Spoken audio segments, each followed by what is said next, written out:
আজ পবিত্র আশুরা পুরান ঢাকার হোসেনি দালানে ভক্ত অনুরাগীদের ভিড়। সকালে প্রতি বছরের মতো বের হবে তাজিয়া মিছিল। রাজধানীর বাইরেও বিভিন্ন আয়োজন। জুলাই গণ অভ্যুত্থানের সম্মুখ সারিতে লড়েছেন পাবলিক বিশ্ববিদ্যালয়ের শিক্ষার্থীরা। কোটা সংস্কারের দাবি থেকে ফ্যাসিবাদ পতনে রেখেছেন গুরুত্বপূর্ণ ভূমিকা। ইন্টারনেট গ্রাহক ধরে রাখতে পারছে না মোবাইল অপারেটররা। লোভনীয় অফারের প্রচারণায় আসছে না কাজে। 10 মাসে গ্রাহক কমেছে 1,26,00,000। উচ্চ সিম করকে দায়ী করছেন সেবাদাতারা। তাপমাত্রা বৃদ্ধি, অনিয়মিত বৃষ্টিসহ নানা কারণে কমেছে চা উৎপাদন। ঝুঁকির মুখে শিল্প। লক্ষ্যমাত্রা পূরণ নিয়ে শঙ্কা। দীর্ঘমেয়াদী পরিকল্পনা তাগিদ। এবং গাজায় থেমে নেই ইসরায়েলি বর্বরতা। একদিনেই নিহত 78 জন। মানবিক সহায়তার জোরালো দাবি জানিয়ে স্বাধীন ফিলিস্তিন রাষ্ট্রের পক্ষে ফ্রান্স, মালয়েশিয়া।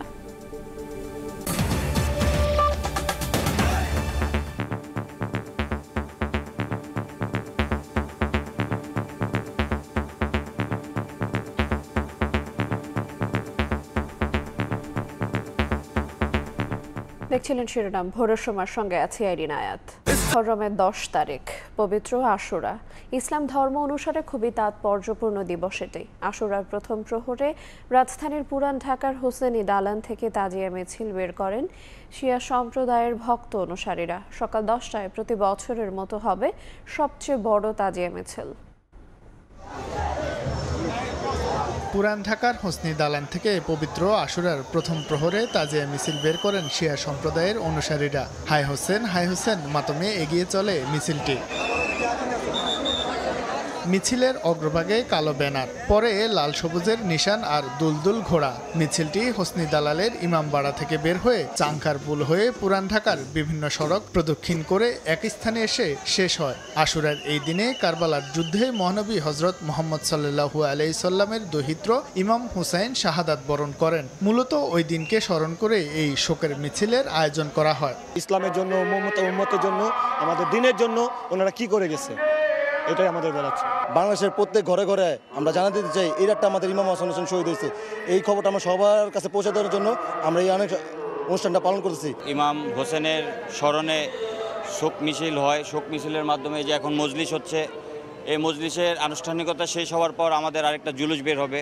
এই দেশের শান্তির জন্য সবাই যাতে সুস্থ থাকে, ভালো থাকে, দেশ শান্তি থাকে। পবিত্র আশুরা উপলক্ষে সকাল 10টায় প্রতি বছরের মতো এবারও সবচেয়ে বড় তাজিয়া মিছিল বের হবে। তাজিয়া মিছিল সহ আশুরা পালনে যে কোনো ধরনের অপ্রীতিকর ঘটনা এড়াতে নিরাপত্তা ব্যবস্থা জোরদার করেছে আইন শৃঙ্খলা রক্ষা বাহিনী।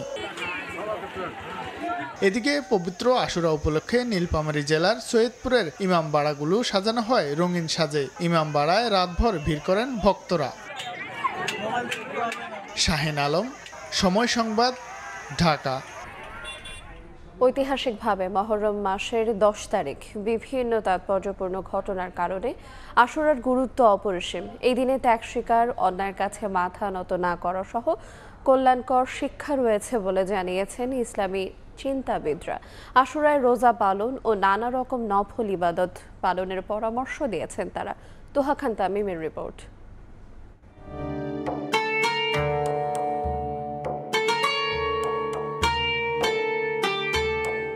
অত্যাচারী ফেরাউনকে ধ্বংস করার মাধ্যমে হজরত মুসা আলাইহিসসালাম ও বনি ইসরায়েলকে আল্লাহ তাআলা মুক্তি দিয়েছিলেন মুহররম মাসের 10 তারিখে। হজরত নূহ আলাইহিসসালাম মহাপ্লাবন থেকে রক্ষা পেয়েছিলেন একই দিনে। এছাড়া ফোরাত নদীর তীরে কারবালা প্রান্তরে ইয়াজিদের অন্যায়ের কাছে মাথা নত না করে জীবন উৎসর্গ করেছিলেন হজরত মুহাম্মদ সাল্লাল্লাহু আলাইহি ওয়াসাল্লামের দৌহিত্র হজরত হোসেন রাদিয়াল্লাহু আনহু।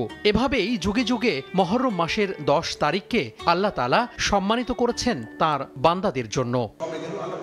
ইসলামী চিন্তাবিদদের মতে আশুরা শুধু শোকের নাম নয়, বরং ত্যাগ, ইসলামের বিজয় আর অন্যায়ের কাছে মাথা নত না করার নাম। মুসা আলাইহিস সালামের মুক্তির ঘটনা, হযরতে নূহ আলাইহিস সালাম তার মহাপ্লাবন হয়েছিল, সেখান থেকে মুক্তির যে বিষয়টি, এর থেকে বোঝা যায় যে আল্লাহ তাআলা এদিন নাজাত দিয়েছেন, মুক্তি দিয়েছেন এবং বিজয় দিয়েছেন। ইমাম হুসাইন রাদিয়াল্লাহু তাআলার যে কারবালার ময়দানে শাহাদত, এই দিনের যে একটি ঘটনা, এই ঘটনা আমাদের হৃদয়ের বিশাল বড় একটা ব্যথার জায়গা, এটি আমাদেরকে কষ্ট দেওয়ার জায়গা। কিন্তু তারও অনেক আগে নবী করিম সাল্লাল্লাহু আলাইহি ওয়াসাল্লাম আল্লাহর পক্ষ থেকে জেনে এই দিবসের সম্মান জানিয়ে গিয়েছেন। এদিন দুটি রোজা রাখা, নামাজ আদায় ও জিকির আজগার সহ নফল ইবাদত করার জন্য তাগিদ দিচ্ছেন বিশেষজ্ঞরা। তেলাওয়াত, জিকির, অন্যান্য তসবিহ, তাহলিল এটা আমাদের বেশি করা, দান সদকা করা যেতে পারে। এটা হচ্ছে নফল ইবাদত, যে কোনো নফল ইবাদত এই দিন করা যেতে পারে। এটার জন্য সুনির্দিষ্ট কোনো নিয়ম বা বিধান বলে দেওয়া হয়নি। কেউ যদি এই দিন সিয়াম পালন করে, আল্লাহ তার বিগত বছরের সগীরা গুনাহগুলো মাফ করে দিবেন। মাতম করে নিজের ওপর অত্যাচার সহ নানা রকম বিধান বহির্ভূত কাজ থেকে বিরত থাকার পরামর্শ দিচ্ছেন ইসলামী চিন্তাবিদরা। তোহা খান তামিম, সময় সংবাদ, ঢাকা। পুরনো খেলায় অংশ নেবে না এনসিপি। বিচার সংস্কারের পরই হতে হবে নির্বাচন। বগুড়া ও জয়পুরহাটে পথসভায় দলটির শীর্ষ নেতারা আরও বলেন, চাঁদাবাজদের হাতে তুলে দেওয়া হবে না নতুন বাংলাদেশ। তারা আরও বলেন, ৭১ ও ২৪-এর ভিত্তিতে গড়ে তোলা হবে দেশ। আব্দুল আওয়ালকে সঙ্গে নিয়ে সাইফুর রহমান রকের রিপোর্ট।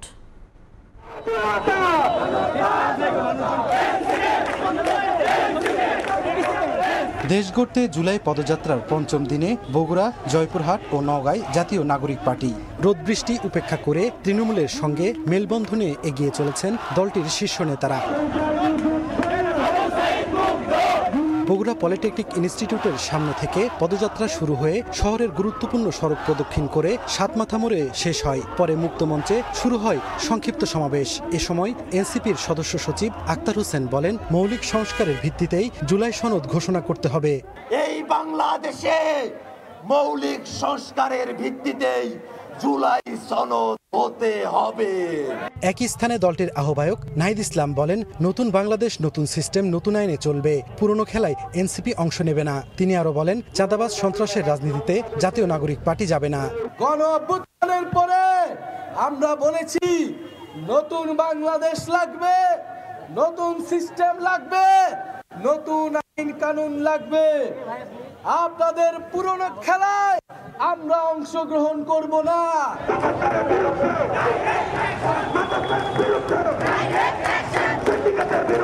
এই দিন বিকেলে জয়পুরহাটে পথসভায় দক্ষিণাঞ্চলের মুখ্য সংগঠক হাসনাত আব্দুল্লাহ বলেন, জুলাইয়ের সকল শক্তি ঐক্যবদ্ধ থেকে ৭১ এবং ২৪-এর ভিত্তিতে পরবর্তী বাংলাদেশ পুনর্গঠিত করতে হবে। ৭১ এবং ২৪ এই দুইটার ভিত্তিতেই আমাদের পরবর্তী বাংলাদেশ পুনর্গঠিত হওয়া অবশ্যই করতে হবে। আগামী ৩রা আগস্ট শহীদ মিনারে বিচার সংস্কার, নতুন সংবিধান এবং দেশ পুনর্গঠনের ইস্তেহার ঘোষণা করা হবে বলে জানান দলটির আহ্বায়ক নাহিদ ইসলাম। ৩রা আগস্ট শহীদ মিনারে। সাইফুর রহমান রকি, সময় সংবাদ।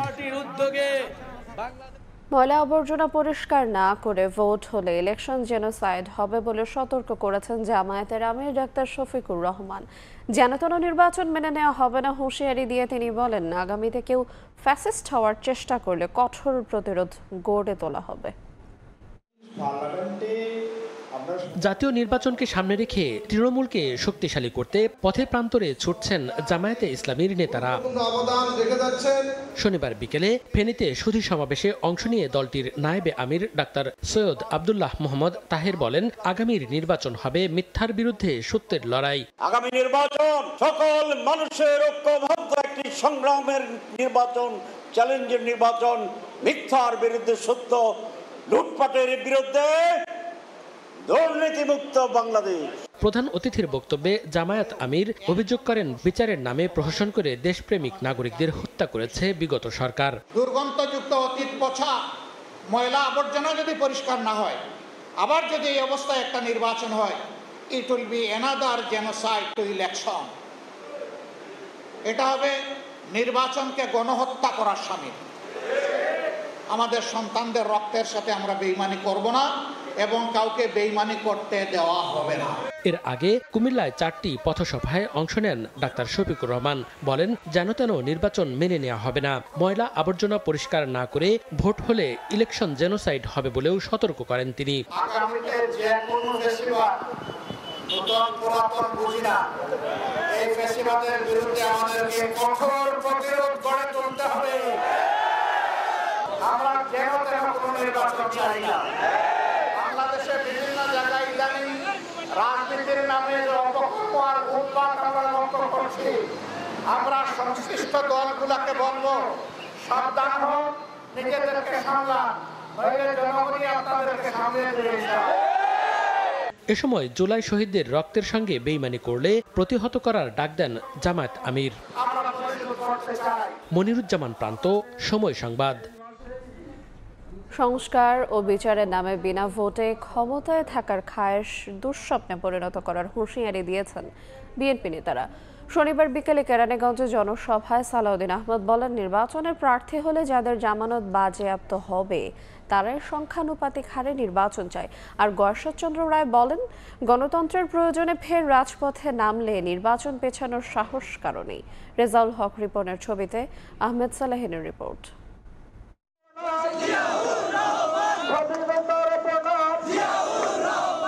নির্বাচনের সময়সীমা নিয়ে সরকার ও রাজনৈতিক দলগুলোর সংখ্যা কেটেছে লন্ডন বৈঠকের পর। এবার সেই নির্বাচনের প্রস্তুতি হিসেবে ঢাকার অদূরে দক্ষিণ কেরানীগঞ্জে যথাসময়ে সংস্কার ও দ্রুত সময়ে নির্বাচনের দাবিতে সমাবেশ করেছে স্থানীয় বিএনপি। কর্মসূচি ঘিরে নেতাকর্মীদের উপস্থিতি চোখে পড়ার মতো। দুপুরের আগেই খণ্ড খণ্ড মিছিল নিয়ে চুনকুটিয়া বালিকা উচ্চ বিদ্যালয় মাঠে আসেন নেতাকর্মীরা। সমাবেশে বিএনপির স্থায়ী কমিটির সদস্য সালাউদ্দিন আহমদ বলেন, নির্বাচনের প্রার্থী হলে যাদের জামানত বাজেয়াপ্ত হবে তারাই সংখ্যানুপাতিক হারে নির্বাচন চায়। হাসিনাকে স্বৈরাচার হতে যারা সহায়তা করেছে তারাও সরাদ্দি উদ্যানে সমাবেশ করে আনুপাতিক হারে নির্বাচন চাইছে। অনেকেই বলছে আমরা শুধু নির্বাচন করছি। এই কথাগুলো কারা বলছে? যারা নির্বাচনে আসলে যাদের জামানত না থাকার কথা তারা বলছে। এই কথাগুলো যারা বলছে তারা আনুপাতিক হারে নির্বাচনের কথা যারা বলছে তারাই এই সমস্ত বয়ান দিচ্ছে। যারা এই কথা বলছে তারা একটা চোরের দল, যারা 16 বছর আওয়ামী লীগের সাথে ছিল, আওয়ামী লীগের সমস্ত নির্বাচনকে বৈধতা দেওয়ার জন্য হাত পাকা দিয়ে বাতাস করেছে। সংস্কার ও বিচারের নামে টালবাহানা করে যারা নির্বাচন পেছানোর ষড়যন্ত্র করছে তাদের স্বপ্ন দুঃস্বপ্ন থেকে যাবে মন্তব্য করে সালাউদ্দিন আহমদ হুঁশিয়ারি দেন, গণতন্ত্রের জন্য প্রয়োজনে আবারও রাজপথে নামবেন তারা। জনগণের সাংবিধানিক অধিকার, সেই অধিকার প্রতিষ্ঠার জন্য আবারও যদি আমাদেরকে সংগ্রাম করতে হয় তাহলে আমরা আবার সংগ্রাম করব। যদি কেউ স্বপ্ন দেখে থাকেন বিনা বুটে বিভিন্ন বাহানায় সংস্কার বিচারের বাহানা দিয়ে আপনারা অনবরত অনির্দিষ্টকালের জন্য ক্ষমতায় থেকে যাবেন, সেটা দুঃস্বপ্নে পরিণত হবে। সমাবেশে প্রধান অতিথি ছিলেন বিএনপির স্থায়ী কমিটির সদস্য গয়েশ্বরচন্দ্র রায়। তিনি বলেন, বিএনপি সংস্কার চায়, কুসংস্কার নয়। সংস্কার বিএনপি মানে, বিএনপি কোনো কুসংস্কার মানে না।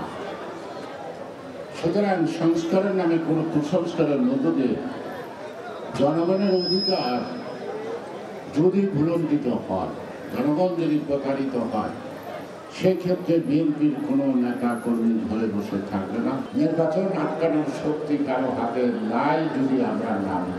নতুন রাজনৈতিক দলের নেতাদের বক্তব্য দেওয়ার ক্ষেত্রে সংযত হওয়ার পরামর্শ দেন বিএনপি নেতারা। গণতন্ত্রকে পূর্ণ প্রতিষ্ঠার লড়াইয়ে আহমেদ সালেহিন, সময় সংবাদ, কেরানীগঞ্জ।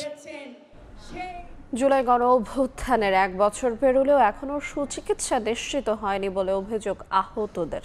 তাদের দাবি, পুরোপুরি সুস্থ না হলেও জোর করে দেয়া হচ্ছে ছাড়পত্র। গতকাল সকালে জাতীয় অর্থোপেডিক হাসপাতালে আহতদের দেখতে যান বৈষম্য বিরোধী ছাত্র আন্দোলন নেতারা। চিকিৎসা নিশ্চিতে স্বাস্থ্য উপদেষ্টার সঙ্গে কথা বলবেন বলে আশ্বস্ত করেছেন তারা। 1 জুলাই থেকে এসেছে আরেক জুলাই। বছর পেরুলেও এখনও হাসপাতালের 4 দেয়ালে বন্দি সময় কাটছে অভ্যুত্থানে আহতদের। শনিবার সকালে তাদের দেখতে জাতীয় অর্থোপেডিক হাসপাতালে যান বৈষম্য বিরোধী ছাত্র আন্দোলনের নতুন কমিটির নেতারা। এ সময় নিজেদের দুর্দশার কথা তুলে ধরেন জুলাই যোদ্ধারা। সুচিকিৎসায় হাসপাতাল কর্তৃপক্ষ ও সরকার গড়িমাসি করছে বলে অভিযোগ তাদের। এর আগে আমরা পেশেন্ট ছিলাম 98 জন, ঠিক আছে, বর্তমানে পেশেন্ট আছি 10 জন। তার মানে কি 98 জন থেকে 10 জন, তার মানে 88 জন কি সুস্থ? তাদেরকে ঠিক আছে রিলিজ দিয়ে বাসায় পাঠা দেওয়া হয়েছে। সরকারের পক্ষ থেকে তো কেউ আসেই না, এবং আমাদের যারা দায়িত্ব নিয়েছিল জুলাই আগস্টে তাদের মনে হয় চেহারা 8 মাসও দেয়নি। আর মন্ত আমরা কি জাতির কাছে বোঝা? অভ্যুত্থানে আহতদের চিকিৎসা ও পুনর্বাসন নিশ্চিত করতে সরকারকে উদ্যোগ নেওয়ার দাবি জানান বৈষম্য বিরোধী ছাত্র আন্দোলনের সভাপতি রিফাত রশিদ। আগে হসপিটাল চালাইতো এক গ্রুপ, এখন চালায় আরেক গ্রুপ। তারা সিন্ডিকেট করে এসে বলে যে এদেরকে আহতদেরকে বের করে দাও, তাহলে আমরা নতুনদেরকে ঢুকাতে পারছি। আহতদের এখানে স্পষ্ট অভিযোগ এনেছে তারা, তাদের ট্রিটমেন্ট দেওয়া হচ্ছে না। এর কারণ কোনো একটা রাজনৈতিক দলের যে চিকিৎসকদের গ্রুপ, সেই গ্রুপদের সিন্ডিকেটকে তারা আটকে দিয়েছে, বন্ধ করে দিয়েছে। তারপর থেকে তাদেরকে নাকি এই ধরনের অ্যাটাক করা হয়েছে। আহতদের কেন বাধ্যতামূলক ছাড়পত্র দেওয়া হয়েছে এ বিষয়ে স্বাস্থ্য উপদেষ্টার সঙ্গে কথা বলবেন বলেও আশ্বস্ত করেছে বৈষম্য বিরোধী ছাত্র আন্দোলন। শাবাব ওয়াসি, সময় সংবাদ, ঢাকা। আগস্টের প্রথম দিকে শেখ হাসিনার বিরুদ্ধে সাক্ষ্য গ্রহণ শুরু হবে বলে জানিয়েছেন আন্তর্জাতিক অপরাধ ট্রাইব্যুনালের প্রসিকিউটর গাজী MH তামিম। শনিবার এক ভিডিও বার্তায় এই তথ্য জানান তিনি। বলেন, রামপুরায় কার্নিশে ঝুলন্ত একজনকে গুলির ঘটনায় ডিএমপির মতিঝিল বিভাগের সাবেক এডিসি রাশেদ সহ 5 জনের বিরুদ্ধে তদন্ত শেষ পর্যায়ে আছে। জুলাই আগস্ট গণঅভ্যুত্থানের সময় রামপুরায় কার্নিশে ঝুলে থাকা আমির হোসেনের উপরে নির্বিচারে গুলিবর্ষণ এবং ওই ঘটনাস্থলের সামনে আরও 2 জনকে নির্মমভাবে গুলি করে হত্যা করার তদন্ত প্রায় শেষ পর্যায়ে। আন্তর্জাতিক অপরাধ ট্রাইব্যুনালের তদন্ত সংস্থার পক্ষ থেকে আমরা অবগত হয়েছি যে খুবই শীঘ্রই এই ঘটনার তদন্ত প্রতিবেদন প্রসিকিউশনের হাতে আসবে এবং এই জুলাই মাসের একদম শেষের দিকে অথবা অগস্ট মাসের প্রথম সপ্তাহের মধ্যেই সাবেক প্রধানমন্ত্রী শেখ হাসিনার মামলার সাক্ষ্য গ্রহণ শুরু হবে বলে প্রসিকিউশনের পক্ষ থেকে আমরা আশা করছি।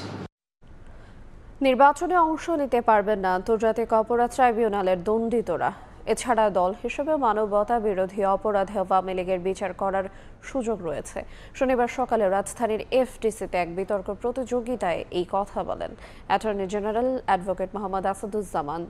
জানান, বর্তমানে নিষিদ্ধ সত্তা হওয়ায় আওয়ামী লীগকে কেউ প্রত্যক্ষ পরোক্ষভাবে সহায়তা করলে তা অপরাধ হিসেবে বিবেচিত হবে এবং সে অনুযায়ী আইনের আওতায় আনা হবে।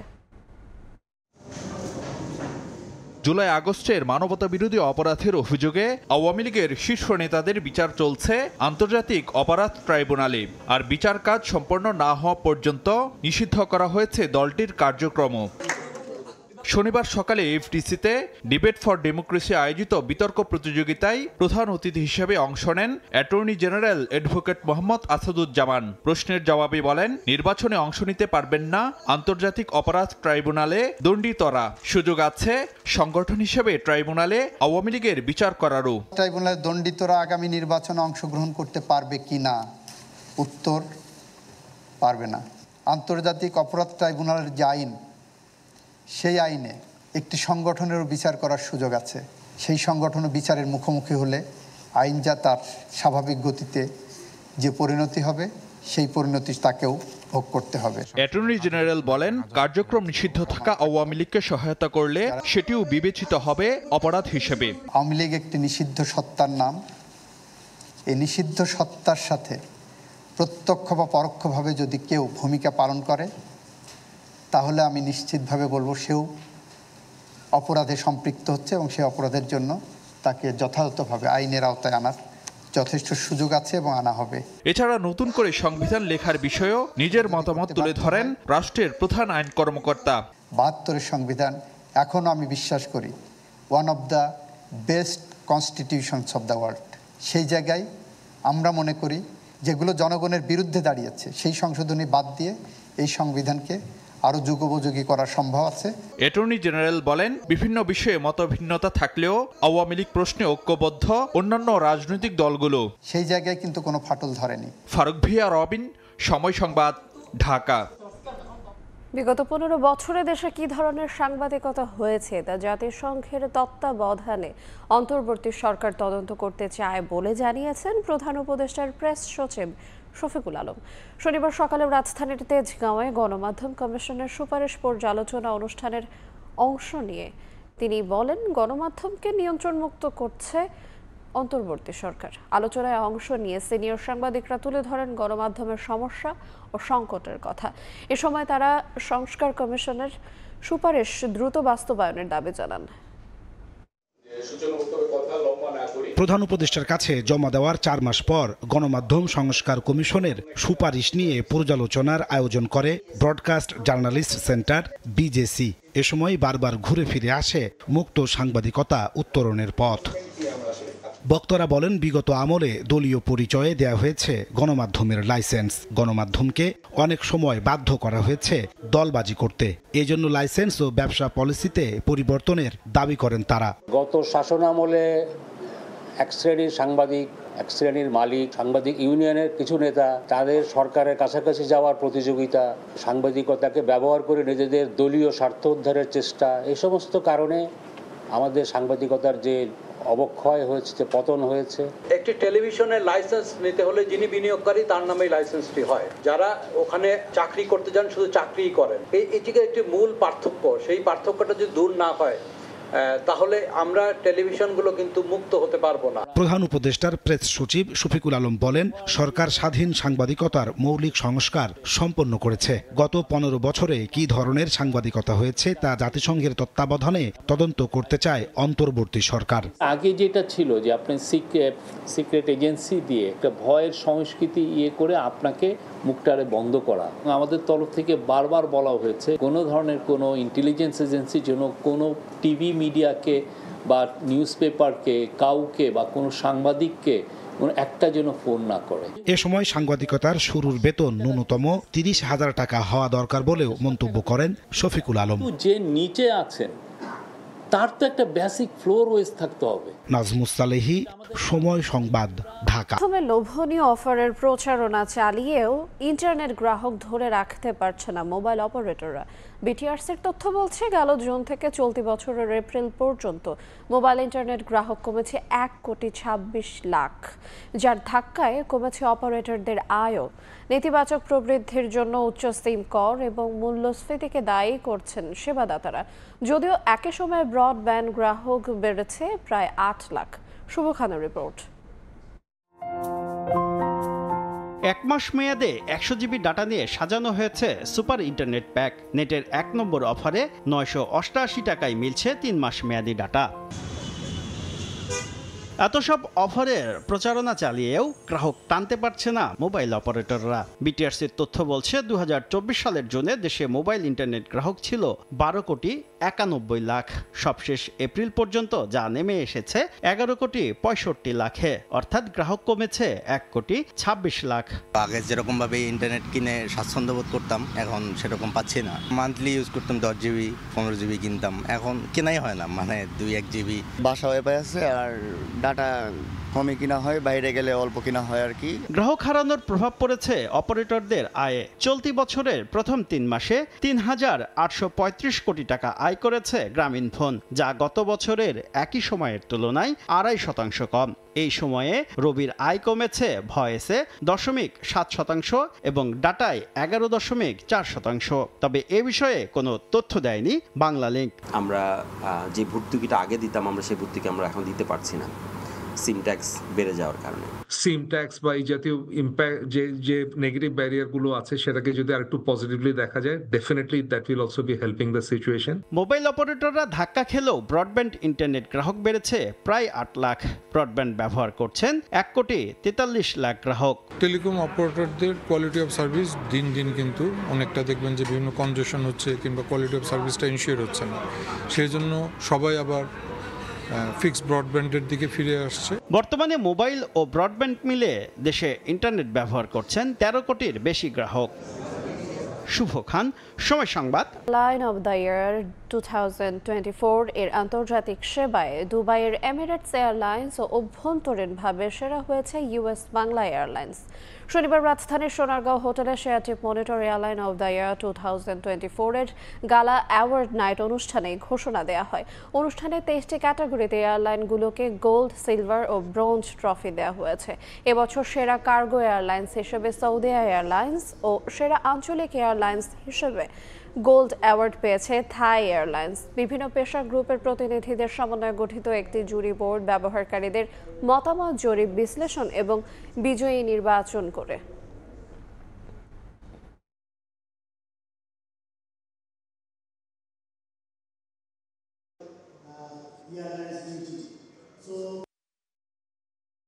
জলবায়ু পরিবর্তন চা শিল্পের জন্য একটি বড় চ্যালেঞ্জ হয়ে দাঁড়িয়েছে।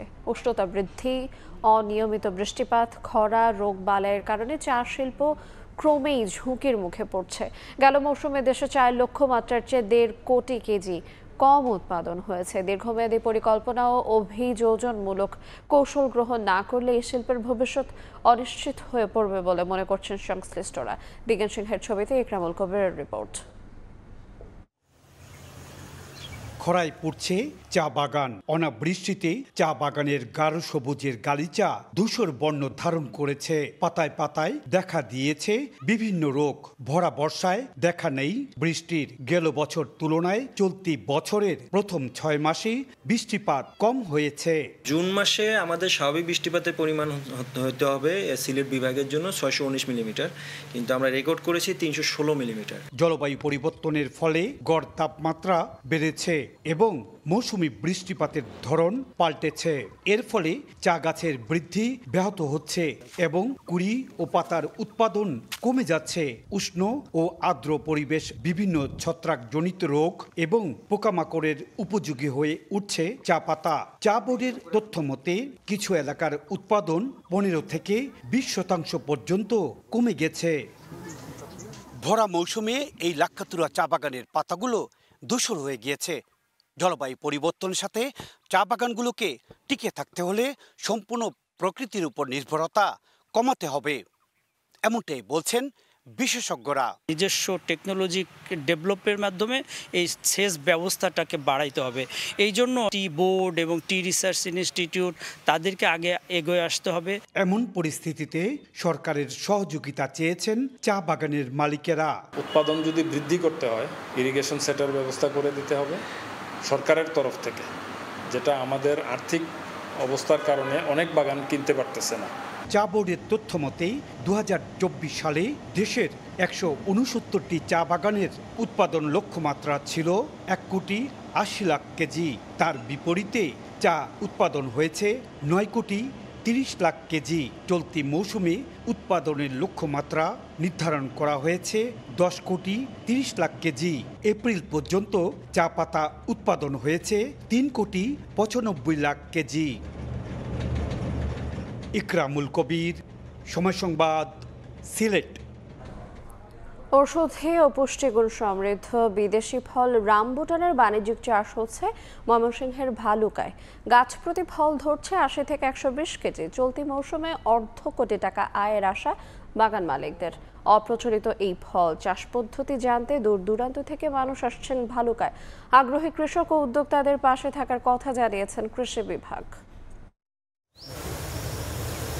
লিচুর মতো স্বাদের রামবুটান দক্ষিণ পূর্ব এশিয়ার জনপ্রিয় ফল। ময়মনসিংহের ভালুকায় বাণিজ্যিকভাবে গড়ে উঠেছে এর চাষাবাদ। উপজেলার বিরুনিয়া ইউনিয়নের গোয়ারি গ্রামে বছর 5 আগে ব্যবসা ও শিক্ষকতার পাশাপাশি 6 একর জমি লিজ নিয়ে ফলের বাগান করেন চাচা ভাতিজা শেখ মামুন ও আশরাফুদ্দিন শুভ। থাইল্যান্ড থেকে 400 রামবুটান গাছের চারা আমদানি করে 2020 সালে বাগান করেন তারা। বর্তমানে 212টি গাছ বেঁচে আছে, যেগুলোতে 2023 সালে প্রথম ফল আসতে শুরু করে। এবছর হয়েছে বাম্পার ফলন।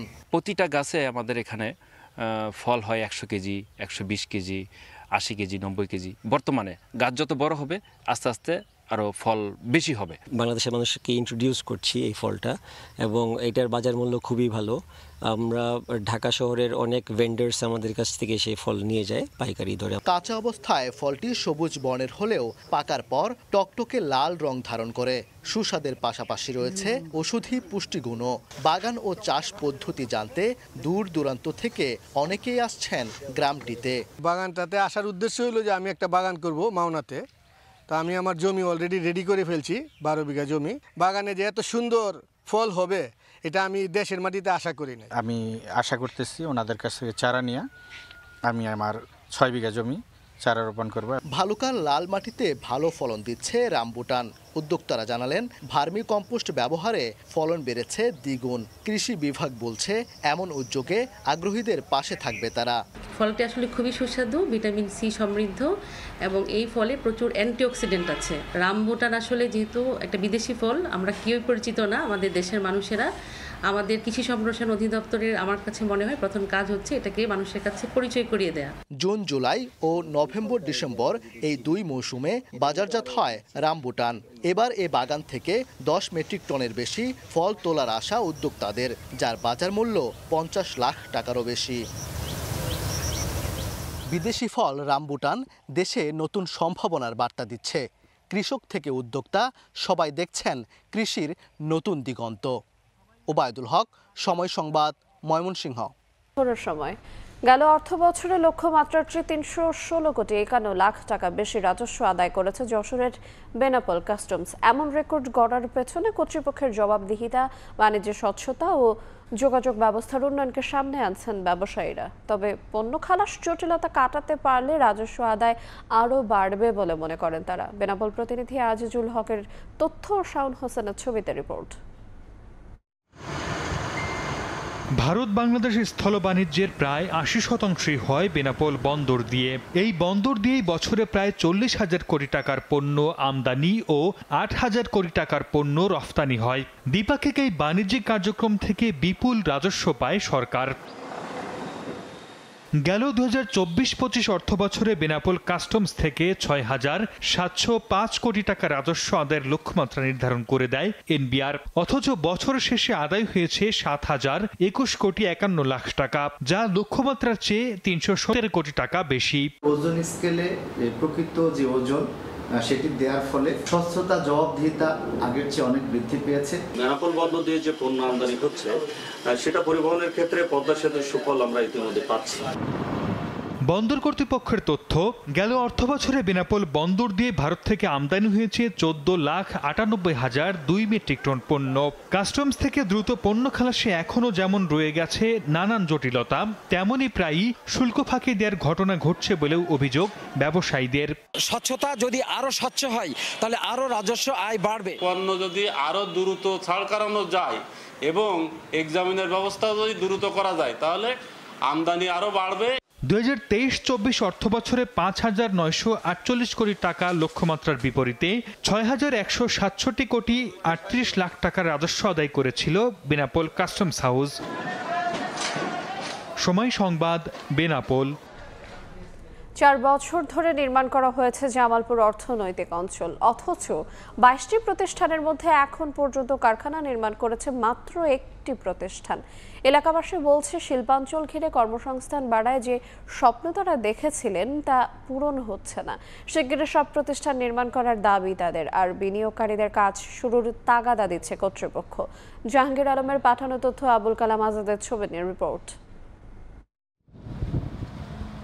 2016 সালে জামালপুর সদর উপজেলার দিকপাই এলাকায় জামালপুর অর্থনৈতিক অঞ্চল নির্মাণ শুরু হয়ে 2021 সালে শেষ হয়। এরপর 22টি প্রতিষ্ঠান কর্তৃপক্ষের সঙ্গে চুক্তি করলেও 9টি প্রতিষ্ঠান বিনিয়োগ করে অবকাঠামো নির্মাণ কাজ শুরু করে। তবে এর কয়েক মাসের মধ্যে বন্ধ হয়ে যায় 8টি প্রতিষ্ঠানের কার্যক্রম।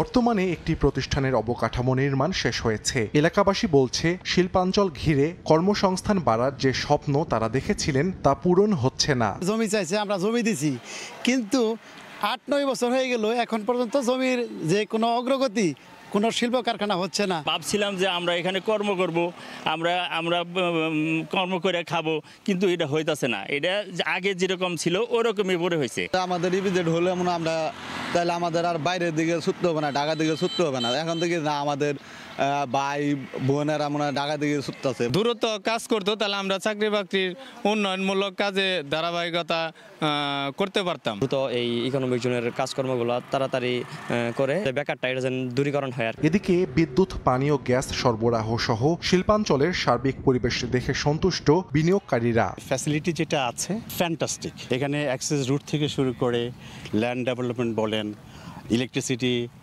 গ্যাস, পানি, এভরিথিং মোটামুটি ডান। সুতরাং আমরা খুবই স্যাটিসফাইড। এ বিষয়ে ক্যামেরার সামনে কথা বলতে রাজি হননি শিল্পাঞ্চল কর্তৃপক্ষ। মুঠোফোনে সংশ্লিষ্ট কর্মকর্তা জানান, কারখানা নির্মাণের জন্য সম্পূর্ণ প্রস্তুত আছে প্লটগুলো। বিনিয়োগকারীদের কাজ শুরুর তাগাদা দেয়া হচ্ছে। অনেকেই ইন্ডাস্ট্রি করতেছে, কেউ কেউ একেবারে ফাইনাল স্টেজে আছে, অনেকেই আছে যারা স্টার্টই করে। তাদেরকে আমরা তাগাদা দিচ্ছি, আপনারা তাড়াতাড়ি করেন। জামালপুর অর্থনৈতিক অঞ্চলের আয়তন 436 একর। পুরো অঞ্চলে কারখানা চালু হলে প্রত্যক্ষভাবে কর্মসংস্থান হবে 20,000 মানুষের। সময় সংবাদ, জামালপুর। দৃষ্টিনন্দন ক্যাম্পাসে একাডেমিক ভবন, থাকার ব্যবস্থা, শিক্ষার্থী সবই আছে, তবে নেই শিক্ষার কোনো পরিবেশ। বছরের পর বছর শিক্ষার্থী ভর্তি করা হলেও 3 বছরও নিয়োগ হয়নি অধ্যক্ষ, শিক্ষক থেকে শুরু করে কোনো জনবল। এই অবস্থা Mymensingh institute of health technology IHTর 2 জন অতিথি শিক্ষক আর 1 জন অস্থায়ী অফিস সহায়ক দিয়ে চলছে প্রতিষ্ঠানটি। এতে অনিশ্চয়তার মুখে শিক্ষার্থীদের ভবিষ্যৎ। হোসেন আলীর ছবিতে ওবায়দুল হকের রিপোর্ট। বাইরে থেকে দৃষ্টিনন্দন এক ক্যাম্পাস, তবে ভেতরে জমে আছে ধুলোর আস্তর, তালাবদ্ধ ফাঁকা বিভিন্ন কক্ষ। 4 তলা একাডেমিক ভবন, আবাসিক হল, কর্মকর্তা কর্মচারীদের আবাসন সবই আছে। 3 বছর ধরে চলছে শিক্ষার্থী ভর্তি, তবে নেই অধ্যক্ষ, শিক্ষক থেকে শুরু করে কোনো জনবল। এ যেন এতিম এক শিক্ষালয়। এমন নিদারুণ পরিস্থিতিতেই চলছে ময়মনসিংহ নগরীর মাসকান্দা এলাকায় অবস্থিত সরকারি প্রতিষ্ঠান ইনস্টিটিউট অব হেলথ টেকনোলজি IHTর কার্যক্রম। কোনো জনবল নিয়োগ না দিয়েই 2022-23 শিক্ষাবর্ষ থেকে এখানে শিক্ষার্থী ভর্তি ও পাঠ কার্যক্রম শুরু হয়। বাংলাদেশ রাষ্ট্রীয় চিকিৎসা অনুষদের অধীনে ল্যাবরেটরি ও রেডিওলজি বিভাগের পাঠ কার্যক্রম চালু হয় এই প্রতিষ্ঠানে। তবে দীর্ঘদিনেও প্রতিষ্ঠানটিতে কোনো জনবল নিয়োগ না দেয়া ও ল্যাব সুবিধা না থাকায় প্রতিষ্ঠানটির শিক্ষার্থীদের ভবিষ্যৎ এখন অনিশ্চয়তায় ভরা। এমন অবস্থায় সম্প্রতি ক্যাম্পাসে মানববন্ধন ও বিক্ষোভ করেছেন শিক্ষার্থীরা। প্যাথোলজির যে আমাদের ইনস্ট্রুমেন্টগুলো ওগুলোও নাই, আমরা রেডিওগ্রাফির যেগুলো ইনস্ট্রুমেন্ট দরকার ওগুলো একটুও নাই। আমরা আমাদের অধ্যক্ষ চাই, আমাদের টিচার চাই এবং নিয়মিত ক্লাস চাই। 2-3 বছর পর আমাদের কোর্সের বয়সসীমা আর কি শেষ হয়ে যাবে, কিন্তু এখন পর্যন্ত আমরা ফার্স্ট ইয়ারই অতিক্রম করতে পারিনি। প্রতিষ্ঠানটির যাত্রার শুরু থেকে ভারপ্রাপ্ত অধ্যক্ষ হিসেবে দায়িত্ব পালন করছিলেন ডাক্তার মোহাম্মদ সাইফুল ইসলাম খান। গত 4 মার্চ ময়মনসিংহ জেলা সিভিল সার্জন হিসেবে তিনি যোগ দিলে অভিভাবকহীন হয়ে পড়ে প্রতিষ্ঠানটি। এরপর 2 জন অতিথি শিক্ষক দিয়ে সপ্তাহে 2 দিন নতুন ব্যাচের শিক্ষার্থীদের পাঠদান করানো হলেও একেবারেই বন্ধ রয়েছে প্রথম ব্যাচের শিক্ষার্থীদের একাডেমিক কার্যক্রম। শিক্ষার্থীদের অনিশ্চিত জীবন রুখতে সরকারি একমাত্র ভরসা বলছেন সাবেক অধ্যক্ষ। আমি যতদিন ছিলাম ততদিন পর্যন্ত পদ সৃজনের জন্য বহুবার চেষ্টা করেছি এবং জনপ্রশাসন মন্ত্রণালয়ে, এখন অর্থ মন্ত্রণালয়ে ব্যাটিংয়ের জন্য আছে। প্রতিষ্ঠানটির অবস্থা নজরে আনা হলে স্বাস্থ্য শিক্ষা অধিদপ্তরের পরিচালক জানান, শিক্ষক সহ অন্যান্য জনবল কাঠামো অনুমোদন ও নিয়োগের প্রক্রিয়া চলছে। জনবল কাঠামো, তারপরে বাজেট বরাদ্দের এসব কাজ চলছে, হয়ে যাবে। ময়মনসিংহ IHTতে বর্তমানে 3টি ব্যাচে শিক্ষার্থী রয়েছেন 156 জন। SSC পাশের পর ভর্তি পরীক্ষার মাধ্যমে 4 বছর মেয়াদী এই কোর্সে ভর্তি হন তারা। ওবায়দুল হক, সময় সংবাদ। ভোরের সময় ছিল আমার কাছে। পরবর্তী সংবাদগুলো জানাতে সঙ্গে থাকবেন সহকর্মী রোজা চৌধুরী। ধন্যবাদ আইরিন। প্রকল্প অনুমোদনের 4 বছরেও আলোর মুখ দেখেনি মৌলভীবাজারের মনু নদী তীর রক্ষা বাঁধের কাজ। আমলাতান্ত্রিক জটিলতায় 35 একর জমি অধিগ্রহণের জন্য আটকে আছে প্রকল্পের কাজ। এদিকে নড়বড়ে বাঁধের জন্য চলতি বর্ষা মৌসুমেও আতঙ্কে আছেন জেলাবাসী। তবে বছরের মধ্যে জমি অধিগ্রহণের সব কাজ শেষ করার আশ্বাস পানি উন্নয়ন বোর্ডের। শাহ অলিদুর রহমানের পাঠানো তথ্য, মোহাম্মদ ইয়ারুপ আহমদের ছবি নিয়ে রিপোর্ট। বর্ষা মৌসুমে মৌলভীবাজারের আতঙ্কের নাম মনু নদী। প্রতি বছর উজানের ঢলে এ নদী উপচে প্লাবিত হয় জেলার 3টি উপজেলার বিভিন্ন এলাকা। সংকট সমাধানে 2021 সালে মনু নদীর বাঁধ পুনর্নির্মাণ, প্রশস্তকরণ, ব্লক স্থাপন ও ফ্লাড ওয়াল নির্মাণ প্রকল্প পাশ হয়। প্রকল্প অনুযায়ী জেলা শহর সংলগ্ন নদীর 2 তীরে মোট 450 কিলোমিটার এলাকা হবে বাঁধের কাজ এবং আরও 2 কিলোমিটার এলাকায় নির্মাণ করা হবে ফ্লাড ওয়াল।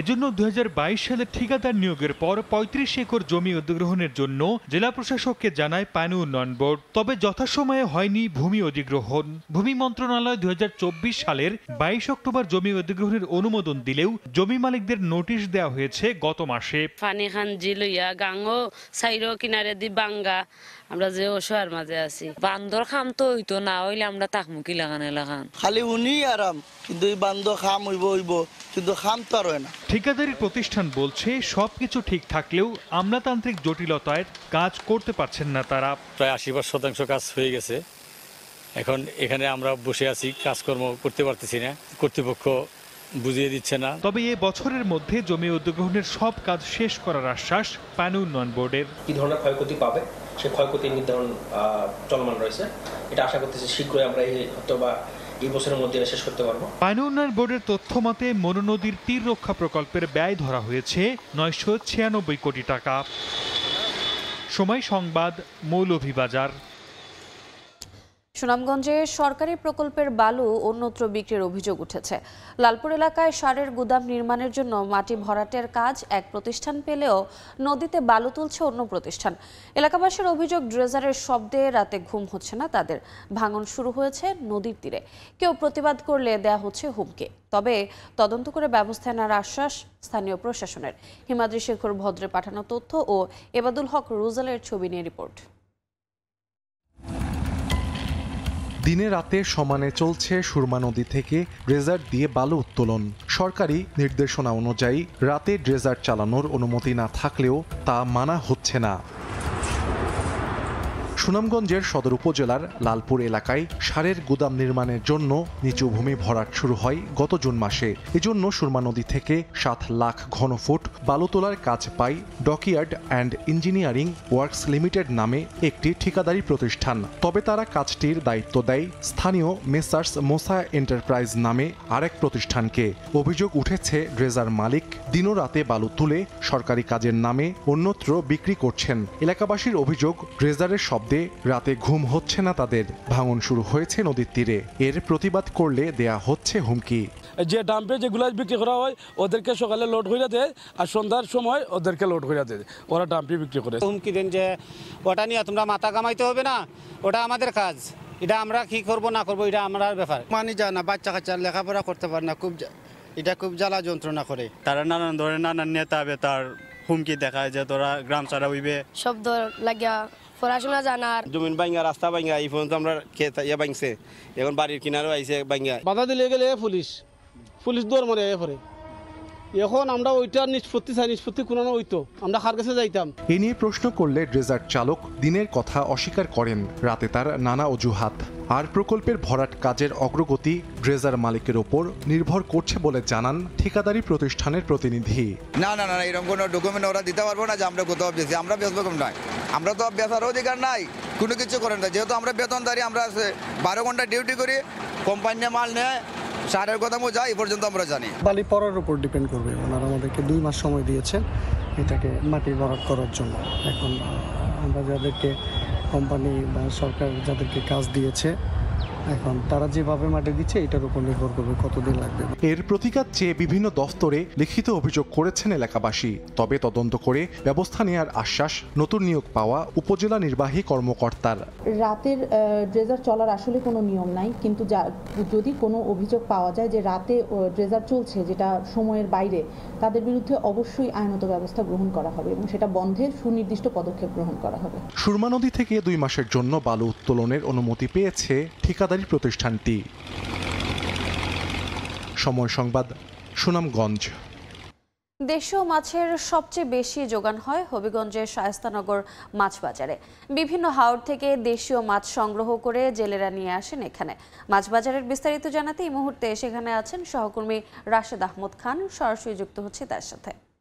রাশেদ, আমরা এখন আছি হবিগঞ্জের শায়েস্তানগর পাইকারি মাছের বাজারে।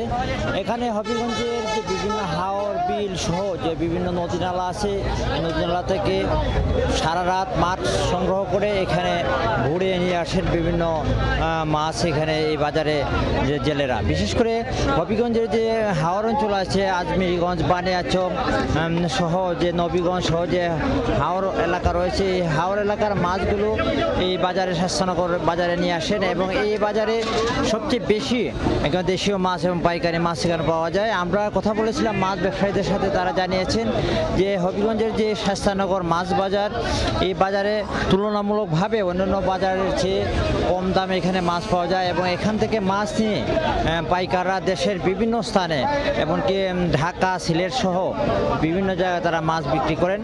আমরা মাছ ব্যবসায়ীদের সাথে কথা বলেছিলাম, তারা জানিয়েছেন যে এখানে যে মাছ আছে শাস্তানগর মাছের বাজার, এই বাজারে সবচেয়ে বেশি মাছ পাওয়া যায়, কিন্তু তারা একটি অভিযোগ সবসময় তারা বলে থাকেন যে এখানে যে সামান্য বৃষ্টি হলে এখানে যে কাদা জমে যায়, যে কারণে যে প্রকৃত যারা মাছ ব্যবসায়ী আছেন তাদের বেচা কেনায় অনেক ধরনের সমস্যা হয়। তারা দাবি জানিয়ে আসছিলেন যে এই বাজারটিকে যদি একটি পরিকল্পিত বাজার করা যায় এবং এখানে যদি স্থায়ী কিছু স্থাপনা করে দেওয়া যায় তাহলে তাদের এই বেচা কেনায় অনেকটাই সুবিধা হবে। তো আমরা কথা বলেছিলাম মাছ ব্যবসায়ীদের সাথে, তারা জানিয়েছেন মাছ তুলনামূলকভাবে অন্যান্য সময়ের তুলনায় সুবিধাজনক দামই রয়েছে এবং এই দাম অন্যান্য বাজারের তুলনায় এখানে দাম কমই রয়েছে। এবং আমরা কয়েকজন ঢাকা এবং সিলেট থেকে আসা বিভিন্ন জেলার পাইকারদের সাথে কথা বলেছেন, তারা জানিয়েছেন যে হবিগঞ্জের যে বাজারে মাছ, এখানে সুস্বাদু মাছ পাওয়া যায় এবং এই সুস্বাদু মাছ পাওয়ার কারণে এখানে বাজারের যে মাছ, এই মাছের চাহিদা অন্যান্য বাজারের চেয়ে বেশি। বিশেষ করে যে এখানে যে হাওরের যে মাছগুলো আছে, এই মাছগুলো এখানে বেশি পাওয়া যায় এবং বিভিন্ন ধরনের ছোট মাছ পাওয়া যায়। আমরা কথা বলেছিলাম যে যারা মাছের দাম তুলনামূলকভাবে অন্য বাজারের চেয়ে কিছুটা কম আছে এবং সরবরাহ যদিও বর্ষা অন্যান্য সময়ের তুলনায় কিছুটা কম, তারপরেও বাজারে মাছের দাম খুব একটা বাড়েনি।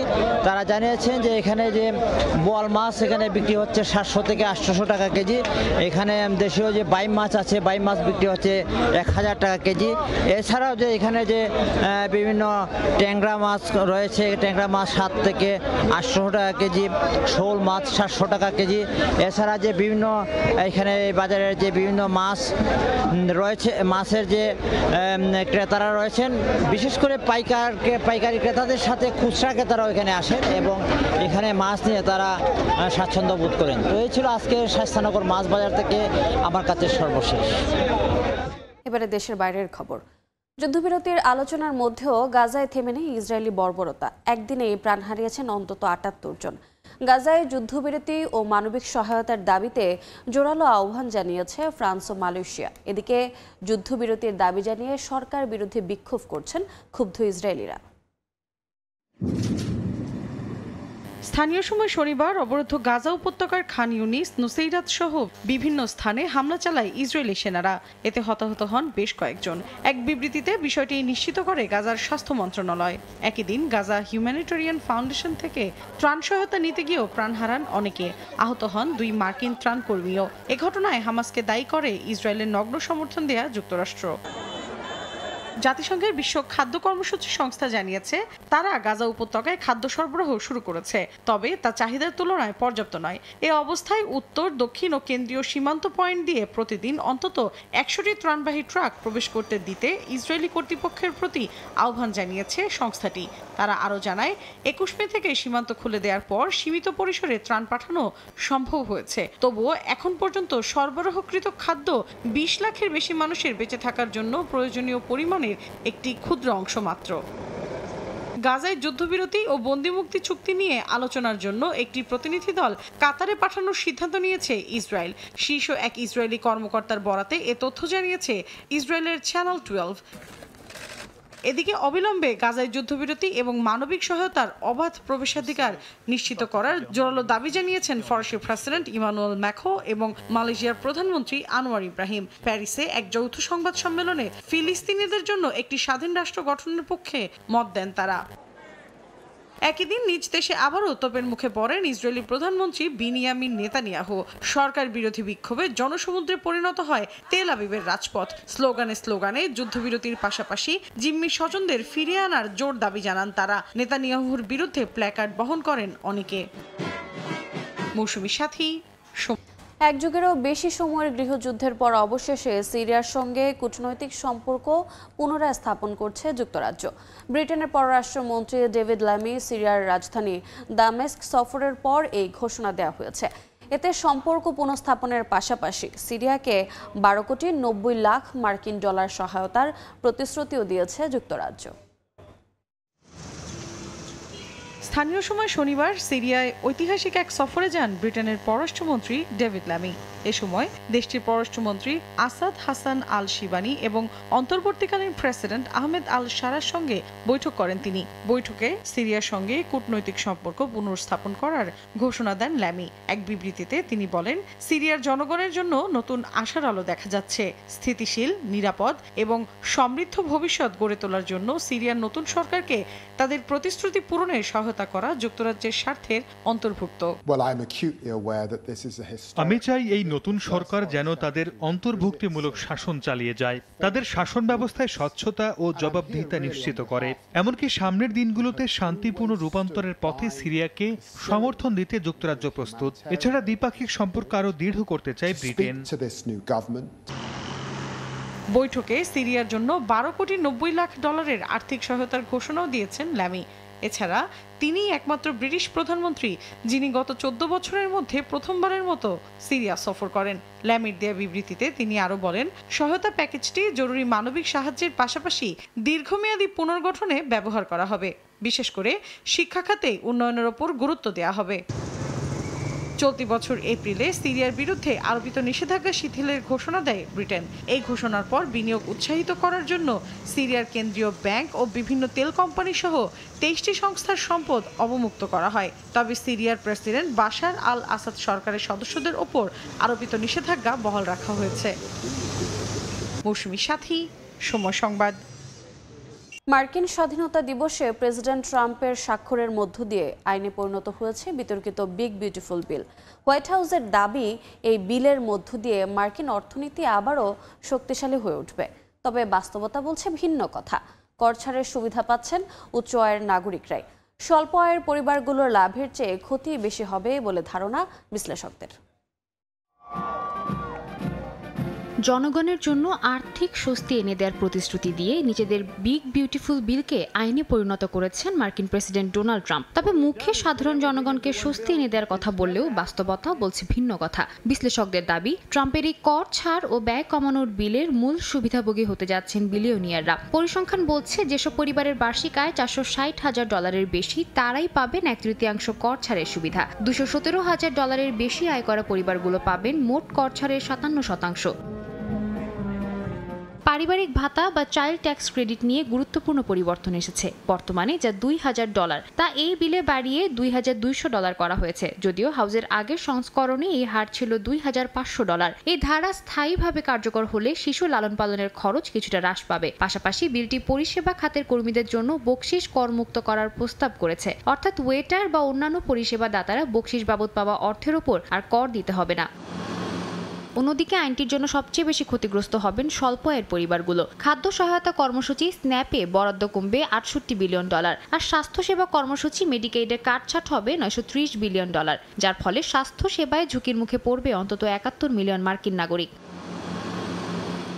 এই বিল ইলেকট্রিক গাড়ি শিল্পকেও এক চ্যালেঞ্জের মুখে ফেলবে। বিলে ইভি বা বৈদ্যুতিক গাড়ির জন্য দেওয়া $7,500 ট্যাক্স ক্রেডিট বাতিলের প্রস্তাব রাখা হয়েছে। এতে বৈদ্যুতিক গাড়ির প্রতি গ্রাহক আগ্রহ কমে যেতে পারে। টেসলার মালিক ইলন মাস্ক এই বিলকে বলেছেন জাতির জন্য ভয়াবহ বিপর্যয়। তিনি দাবি করেছেন, এর ফলে যুক্তরাষ্ট্রে লাখ লাখ চাকরি হারানোর সংখ্যা তৈরি হবে। কংগ্রেশনাল বাজেট অফিসের অনুমান, এই আইনের কারণে জাতীয় ঋণ বেড়ে যাবে $3.3 ট্রিলিয়ন। সাদিয়া তাসনিম, সময় সংবাদ। প্রেসিডেন্ট ডোনাল্ড ট্রাম্পের শুল্ক নীতির কারণে বিপাকে খোদ মার্কিন অর্থনীতি। বর্তমানে শুল্ক হার বহাল থাকলে দেশটির বিভিন্ন বেসরকারি প্রতিষ্ঠান বিপুল আর্থিক ক্ষতির সম্মুখীন হবে বলে পূর্বাভাস দিয়েছে জেপি মর্গান চেজ ইনস্টিটিউট। এতে আরও বাড়তে পারে কর্মী ছাঁটাই, সঙ্গে রয়েছে বিনিয়োগ কমার শঙ্কাও। মার্কিন প্রেসিডেন্ট ডোনাল্ড ট্রাম্প দ্বিতীয় দফায় হোয়াইট হাউসে মসনদে বসার পর থেকে নির্বাচনী প্রতিশ্রুতি অনুযায়ী একের পর এক দেশের ওপর করছেন শুল্কারোপ। এতে বিপাকে পড়েছে বিভিন্ন দেশের বাণিজ্য। তবে এই শুল্কারোপের সরাসরি প্রভাব পড়ছে মার্কিন অর্থনীতিতেই। অস্থিরতা দেখা দিয়েছে চাকরির বাজারে, ভাটা পড়েছে বিনিয়োগে, কমেছে ভোক্তা ব্যয়। মার্কিন অর্থনীতি চাঙ্গা করার জন্য শুল্ক আরোপ করা হলেও পরিস্থিতি ঠিক তার উল্টো। বিবিসির তথ্য বলছে শুধুমাত্র এপ্রিল থেকে মে মাসে খুচরা বিক্রির হার কমেছে প্রায় 0.9%। সাম্প্রতিক সময়ে দেশটিতে বেড়েছে বেকারত্বের হার। বেশ কয়েকটি প্রতিষ্ঠানে বিপুল সংখ্যক কর্মী ছাঁটাইয়ের কারণে এই হার ঠেকেছে 4.2%। বিশ্লেষকরা বলছেন বর্তমান শুল্ক হার অব্যাহত থাকলে প্রতিষ্ঠানগুলোয় বাড়বে কর্মী প্রতি খরচ। বিনিয়োগকারীদের শঙ্কা, ট্রাম্প যদি নতুন করে প্রত্যাশার চেয়ে বেশি শুল্ক আরোপ করেন তবে বড় ধাক্কা লাগবে মার্কিন বাজারে।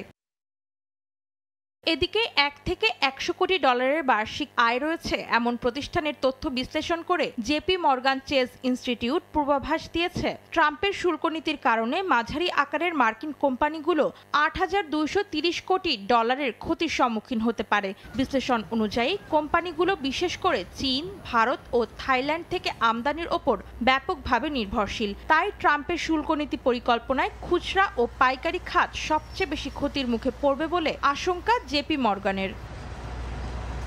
অন্তরা সেন, সময় সংবাদ। যুক্তরাষ্ট্রের টেক্সাসে ভয়াবহ বন্যায় মৃতের সংখ্যা বেড়ে 43 জনে দাঁড়িয়েছে। এছাড়া স্থানীয় বাসিন্দা ও গ্রীষ্মকালীন ক্যাম্পে থাকা নিখোঁজ পর্যটকদের উদ্ধারে অভিযান অব্যাহত রেখেছে কর্তৃপক্ষ জানায় ভয়াবহ এ বন্যায় ধ্বংসস্তূপে পরিণত হয়েছে রাস্তাঘাট, যানবাহন বিকল ও গাছপালা ভেঙে পড়ায় ব্যাহত হচ্ছে চলাচল। এরই মধ্যে আকস্মিক বন্যার সতর্কতা শেষ হয়েছে বলে জানিয়েছে আবহাওয়া দফতর। পাশাপাশি ধীরে ধীরে বন্যার পানি নামতে শুরু করলেও অঙ্গরাজ্যটি উত্তর পশ্চিমাঞ্চলের নদীর আশপাশের এলাকা থেকে 850 জনের বেশি মানুষকে নিরাপদ আশ্রয়ে সরিয়ে নেওয়া হয়েছে বলে জানা গেছে।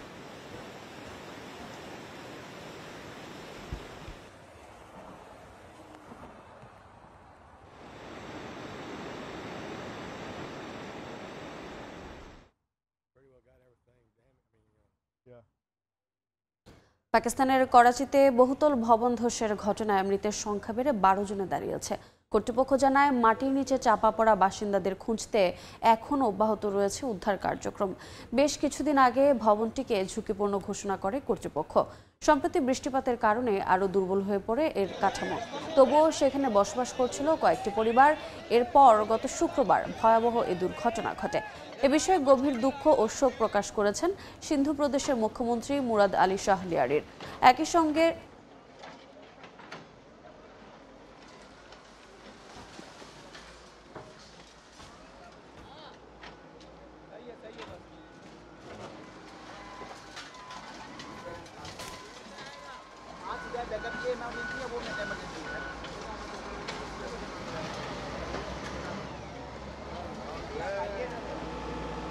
সপ্তাহব্যাপী কনসুলার সেবার উদ্বোধন করা হয়েছে।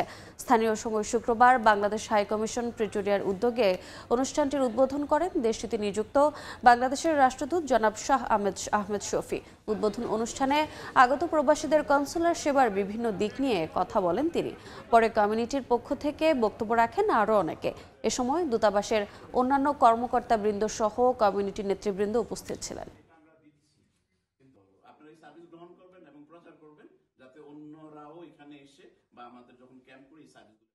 ভুয়া তথ্য ও প্রতারণা রোধে প্রবাসী সাংবাদিকদের করণীয় নিয়ে শুক্রবার আলোচনা সভার আয়োজন করেছে বাংলাদেশ প্রেস ক্লাব কুয়েত। সভায় বক্তারা বলেন, সামাজিক যোগাযোগ মাধ্যমে প্রচুর ভুয়া তথ্য এবং বিভ্রান্তিকর বিজ্ঞাপনের কারণে প্রতিনিয়ত প্রতারিত হচ্ছেন প্রবাসীরা। এসব প্রতারণা প্রতিরোধে সত্য ও যাচাই করা সংবাদ পরিবেশনের মাধ্যমে সচেতনতা বৃদ্ধির ওপর জোর দেন তারা। ভিসা জালিয়াতি, ফ্রি আকামা, আবাসনের ঠিকানা পরিবর্তন, কুয়েতের বিভিন্ন আইন কানুন সম্পর্কে সাধারণ প্রবাসী বাংলাদেশিদের সচেতনতা বাড়ানোর জন্য বেশি করে সংবাদ প্রচারের কথা তুলে ধরেন। প্রবাসীদের ন্যায্য অধিকার আদায়ে প্রবাসীদের ঐক্যবদ্ধ আওয়াজ তুলতে হবে বলে উল্লেখ করেন বক্তারা। পরিবারকে সুস্থতা দান করুন। জার্মানিতে আশ্রয় প্রার্থীর সংখ্যা বাড়ছে রেকর্ড হারে। 2024 সালে দেশটিতে স্বীকৃত শরণার্থী ও সুরক্ষা পাওয়া মানুষের সংখ্যা পৌঁছেছে 33 লাখে, যা মোট জনসংখ্যার 4.1%। ইনফোমাইগ্রেন্টসের করা এক প্রতিবেদনে বলা হয়েছে, জার্মানির প্রতি 25 জনে একজন এখন শরণার্থী। এই বাস্তবতায় আশ্রয় নীতিতে কঠোর অবস্থানে যাচ্ছে নতুন সরকার। ইউরোপের সবচেয়ে জনবহুল দেশগুলোর মধ্যে অন্যতম জার্মানি। সম্প্রতি ইনফো মাইগ্রেন্টসের করা এক প্রতিবেদনে বলা হয় দেশটির প্রতি 25 জনে এখন একজন স্বীকৃত শরণার্থী। 2024 সালে দেশটিতে আশ্রয় প্রার্থী ও আন্তর্জাতিক সুরক্ষা পাওয়া মানুষের সংখ্যা দাঁড়িয়েছে 33 লাখে, যা আগের বছরের তুলনায় 1 লাখের বেশি। ইউক্রেন, সিরিয়া, আফগানিস্তান ও আফ্রিকার দেশগুলো থেকে পালিয়ে আসা মানুষরাই এই সংখ্যার বড় অংশ। জনসংখ্যায় 4.1% প্রবৃদ্ধি এনে দিয়েছে এই শরণার্থীর ঢল, যার চাপ সামলাতে নতুন সরকার নিচ্ছে কড়া পদক্ষেপ। জার্মানিতে অবস্থানরত শরণার্থীদের গড় বয়স মাত্র 32 বছর, যা জার্মানদের গড় বয়স 45 বছরের তুলনায় অনেক কম। নারী শরণার্থীর হার 45% বেশি এবং ইউক্রেনীয়দের ক্ষেত্রে এটি 60% পর্যন্ত। 18 বছরের নিচে শিশু কিশোরের সংখ্যা প্রায় 25%। ফলে এই তরুণ জনগোষ্ঠী শরণার্থী কাঠামোতে ভিন্ন মাত্রা যোগ করছে। এমন পরিস্থিতিতে নতুন চ্যান্সেলর ফ্রেডরিক মার্শ আশ্রয় নীতিতে বড় ধরনের পরিবর্তন ঘোষণা দিয়েছেন। প্রতিবেশী 9টি দেশের সীমান্তে নজরদারি বাড়িয়ে অনেক শরণার্থীকে ফিরিয়ে দেওয়া হচ্ছে। পাশাপাশি পারিবারিক পুনর্মিলনের অধিকারও স্থগিত করা হয়েছে, বিশেষ করে অস্থায়ী সুরক্ষা পাওয়া শরণার্থীদের ক্ষেত্রে। সমালোচকদের মতে এতে মানবিক সংকট আরও গভীর হতে পারে। সরকারের লক্ষ্য প্রতি বছর আশ্রয় প্রার্থীর সংখ্যা 1 লাখের নিচে নামিয়ে আনা, যদিও 2023 ও 24 সালে এই সংখ্যা ছিল 6 লাখের বেশি। বর্তমান স্বরাষ্ট্রমন্ত্রী বলছেন আশ্রয় প্রার্থীর সংখ্যা কমিয়ে নিয়মিত অভিবাসনের পথ সুসংহত করতে হবে, কেননা জার্মানির অর্থনীতিতে এখনও বিদেশি দক্ষ শ্রমিকের চাহিদা ব্যাপক। ইয়াসিন মোহাম্মদ জিসান, সময় সংবাদ। ইতালিতে 2025 সালের স্পন্সর ভিসার কোটায় 1 অক্টোবর ক্লিপ ডে নির্ধারিত হয়েছে। আগাম ফর্ম পূরণ শুরু হয়েছে 1 জুলাই থেকে, চলবে 31 তারিখ পর্যন্ত। তবে এরই মধ্যে দালাল চক্র আবারও তৎপর হয়ে উঠতে পারে বলে ধারণা ইমিগ্রেশন বিশেষজ্ঞদের। তাই বাংলাদেশিদের সতর্কতার আহ্বান জানিয়েছেন তারা। 2023 থেকে 2025 সালের স্পন্সরের বরাদ্দ করা 4,52,000 শ্রমিক নেবার কার্যক্রম আগামী 1 অক্টোবর ক্লিপ ডের মধ্য দিয়ে শেষ হচ্ছে ইতালিতে।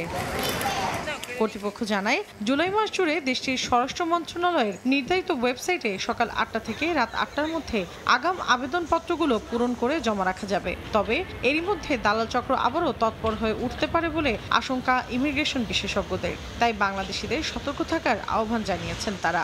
উদ্বেগের বিষয় হচ্ছে যে খোদ ইটালিয়ানরাও এখন এই দালাল চক্রের মধ্যে নাম লিখিয়েছে। এদের থেকে সতর্ক থাকতে হবে। আপনারা অবশ্যই সতর্কতা অবলম্বন করবেন এবং জেনে শুনে যারা সঠিক মালিক নির্ধারণ করতে পারে এমন ব্যক্তিদের দ্বারস্থ হবেন। এদিকে বর্তমান সরকার 2026-2028 সালের জন্য আরো 5 লাখ শ্রমিক নেবার সিদ্ধান্ত গ্রহণ করেছে। কিন্তু বর্তমান সরকারের এই 5 লাখ শ্রমিক নেবার বিষয়ে পার্লামেন্টে তীব্র সমালোচনা করেছে বিরোধী দল ডেমোক্রেটিক পার্টি। তারা বলেন জর্জিয়া মেলোনি সরকার বিদেশি শ্রমিকদের বিরুদ্ধে প্রচারণা চালিয়ে ক্ষমতায় এলেও তারা এখন ইতালির ভাবমূর্তি নিয়ে কোনো চিন্তা করছেন না। বিদেশিদের মধ্যে অপরাধ প্রবণতা দেখা যাচ্ছে বলেও অভিযোগ বিরোধী দলের। সময় সংবাদ, ইতালি। ভারত সাদা বলের সিরিজ চলতি বছর আগস্টের পরিবর্তে আগামী বছর সেপ্টেম্বরে বাংলাদেশ সফরে আসবে টিম ইন্ডিয়া। দুই দেশের ক্রিকেট বোর্ডের পারস্পরিক সমঝোতায় এমন সিদ্ধান্ত নেওয়া হয়েছে। এ বিষয়ে বিবৃতি প্রকাশ করেছে বিসিবি ও বিসিসিআই। অবশেষে গুঞ্জনই সত্যি হলো, আগস্টের সিরিজ খেলতে বাংলাদেশে আসছে না ভারত ক্রিকেট দল। বর্তমান পরিস্থিতি বিবেচনা করে স্থগিত করা হয়েছে সিরিজটি। আগামী মাসে 2 ওয়ানডে ও 3 ম্যাচের টি-20 সিরিজ খেলতে বাংলাদেশে আসার কথা ছিল টিম ইন্ডিয়ার, যা ছিল পূর্ব নির্ধারিত। তবে দেশের পট পরিবর্তনের পর থেকেই শঙ্কা ছিল ভারতের বাংলাদেশ সফর নিয়ে। দুই দেশের বর্তমান কূটনৈতিক পরিস্থিতি বিবেচনায় এ সিরিজ স্থগিত হওয়ার গুঞ্জন শোনা গিয়েছিল। ভারত সরকারের গ্রিন সিগন্যাল না পাওয়ায় চূড়ান্ত সিদ্ধান্তে পৌঁছাতে পারেনি বিসিসিআই।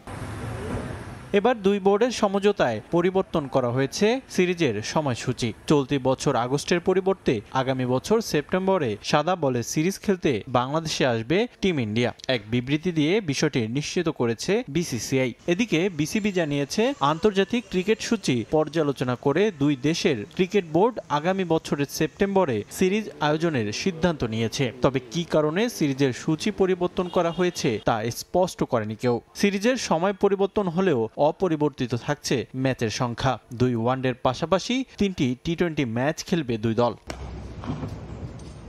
এর আগে বাংলাদেশে ক্রিকেটারদের নিরাপত্তার বিষয় নিয়ে বেশ চিন্তিত ছিল বিসিসিআই, তাই সরকারের অনুমতির অপেক্ষা ছিল দেশটির ক্রিকেট বোর্ড। যদিও গত সপ্তাহে এ সিরিজ নিয়ে কথা বলেছিলেন খোদ বিসিবি সভাপতি আমিনুল ইসলাম বুলবুল। ভারত যদি আগস্টে না আসতে পারে তাহলে পরবর্তী ফাঁকা সূচিতে সিরিজ দুটি আয়োজনের কথা বলেছিলেন তিনি।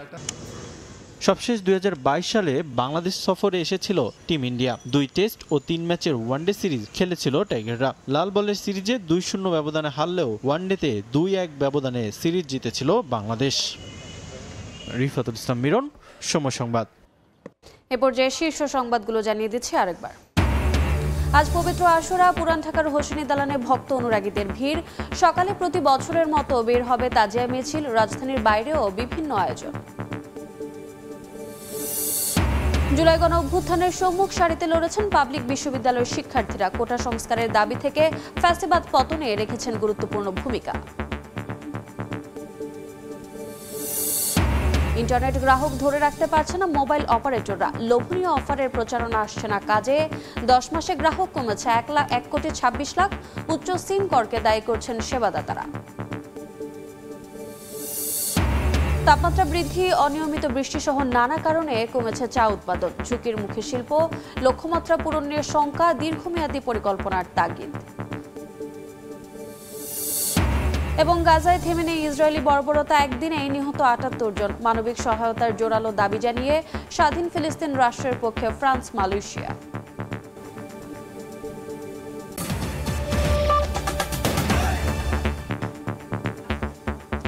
এ ছিল ভোরের সময়। সঙ্গে থাকুন সময়।